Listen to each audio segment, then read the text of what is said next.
Let's look at final exam question number 93 in Physics Demystified, second edition. Please see page 535. This question asks us about wave diffraction. Diffraction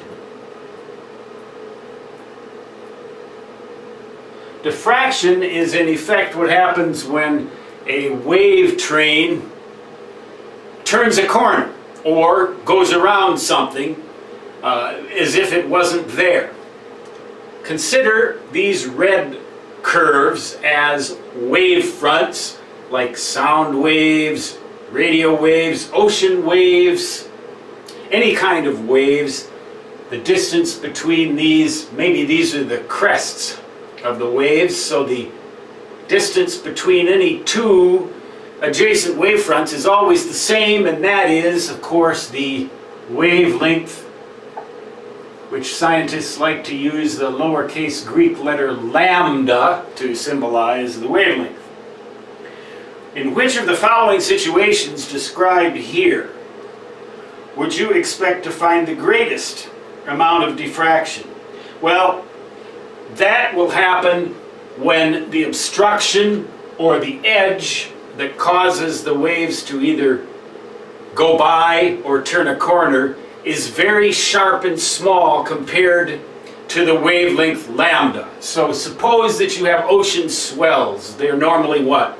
Yards or meters apart, aren't they? When you've seen ocean swells coming in, they may be 10, 15 meters apart. If you have the piling of a pier, which may be easily less than a half a meter in diameter, maybe even only a third of a meter or so in diameter, these waves, these ocean waves, will go right by that piling as if it wasn't there. Of course, if there's anybody surfing on these ocean swells or waves and they run into the piling, they're going to know it's there. But the waves will behave just about the same whether the piling is there or not.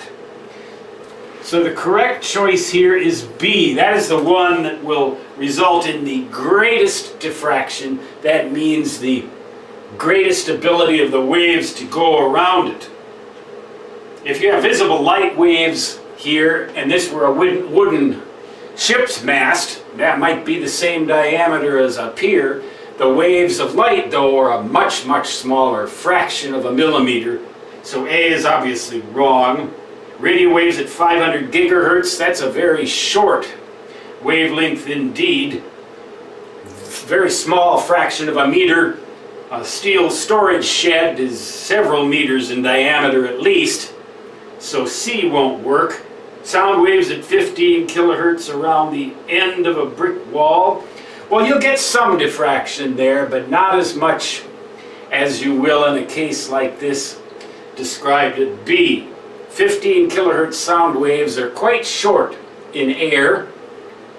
A brick wall, though, is a pretty good size obstruction. E, X-rays traveling through a vacuum. Well, that's irrelevant because in a vacuum there are no obstructions, so there can be no diffraction. It's like, you know, if you don't have the cause of a particular phenomenon, you can't have the phenomenon at all. So choice E is entirely irrelevant. And again, the answer here is B.